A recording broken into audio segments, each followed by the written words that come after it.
배달 애플리케이션 배달의 민족과 쿠팡이츠가 내놓는 요금제를 둘러싸고 자영업자들의 불만이 커지고 있습니다. 소상공인들은 플랫폼 업체 독과점을 규제해달라고 촉구하고 있는데요. 자세한 내용은 취재기자 연결해서 알아보겠습니다. 황보혜경 기자. 네, 경제부입니다. 네, 먼저 배달앱 1위 배달의 민족이 내놓은 요금제가 어떤 방식인 건가요? 올해 1월부터 배민 측은 기존 자체 배달 서비스를 하나로 통합해 배민원 플러스라는 이름으로 운영하고 있습니다. 가게에서 배달 라이더를 부르는 것이 아닌 배민이 직접 라이더를 지정하는 방식입니다. 업주 부담 배달비를 최대 3,200원으로 고정했고 중개 이용료와 카드 결제 수수료, 부가세 등을 떼어갑니다. 자영업자들은 자체 배달을 이용하면 남는 돈이 더 줄어든다고 주장하고 있습니다. 실제로 경기 시흥시 횟집에서 42,000원어치 음식을 주문했더니 대행업체를 이용할 경우 38,000원이 남았지만 자체 배달은 34,000원으로 수익이 준 것으로 나타났습니다. 자영업자의 목소리 직접 들어보시죠. 기존에는 7.6%고요. 지금 현재 바뀐 거는 21.6%인데 지금 한 건당 이 수수료가 발생하는 거거든요. 통합이 아니고. 네, 사실 자체 배달은 원래도 있었던 방식인데 왜 최근 들어서 문제 삼고 있는 겁니까?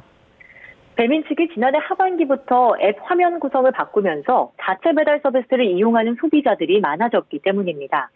자영업자들은 서비스 품질은 이를 쫓아가지 못하고 있다고 지적합니다. 자체 배달의 경우 업주가 라이더 연락처는 물론 배송지 등 고객 정보를 알 수 없게 했는데 배달 실수가 있어도 바로 대처할 수가 없단 겁니다. 이런 속사정을 모르는 소비자들에게 항의성 리뷰나 낮은 별점을 받는 등 책임은 오로지 가게 몫이 되고 있다고 호소했습니다. 직접 들어보시죠. 배민원 같은 경우는 한참이 걸리는 거예요. 거기서 지정할 때까지 저희도 언제 도착할지도 알 수 없고 라이더 핑계만 대고 있다라고 하고서 욕만 먹고 있는 거죠. 네, 이런 주장에 대해서 배민 측은 어떤 입장인가요? 배달의 민족을 운영하는 우아한 형제들은 배민원 플러스의 중개 이용료율은 6.8%로 업계에서 가장 낮은 수준이라고 밝혔습니다. 다만 자체 배달은 배민 측이 라이더에게도 배달료를 지급해야 해 비용이 더 나올 수밖에 없는 구조라고 설명했습니다. 또 고객 개인정보 보호를 위해 연락처나 주소 노출을 최소화하고 있다면서 고객센터 관리 등 서비스 개선 작업을 진행하고 있다고 덧붙였습니다. 네, 그런가 하면 쿠팡이츠도 새로운 요금제를 내놨는데 배민과 비슷한 구조라고요? 네, 쿠팡이츠도 업주 부담 배달비를 고정하고 고객이 부담하는 배달비를 플랫폼이 결정하는 새 요금제를 어제 출시했습니다. 이 요금제를 이용하는 매장에만 회원 할인 혜택을 주겠다는 조건을 내걸면서 사실상 이용을 강제하는 것이란 불만이 나오고 있습니다. 자영업자 온라인 커뮤니티에는 신규 요금제가 도입되면 매장에는 더 손해인데도 당하고만 있어야 하니 갑갑하다는 등의 의견이 올라오고 있습니다. 쿠팡 관계자는 업주들의 배달비 부담을 낮추고 배달 거리 상황에 따라 합리적인 배달비를 자동 설정하는 방식이라고 설명했습니다. 네, 배달 시장 성장세가 꺾이면서 업체들이 수익성 확보에 나서고 있는 건데 독과점 행위를 규제해야 한다는 목소리도 커지고 있죠.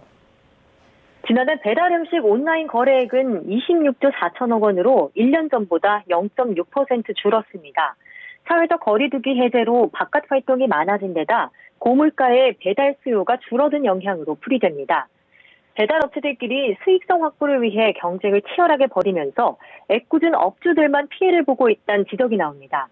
소상공인 연합회는 배달의 민족과 쿠팡이츠가 배달비에 대한 업주의 가격 결정권을 박탈하고 과도한 수수료를 유발하고 있다고 규탄했습니다. 그러면서 플랫폼의 독과점을 규제하는 법안을 하루빨리 제정하라고 촉구했습니다. 공정거래위원회는 국내외 업계와 이해관계자의 의견 수렴을 통해 플랫폼법 제정을 추진한다는 방침입니다. 지금까지 경제부에서 전해드렸습니다.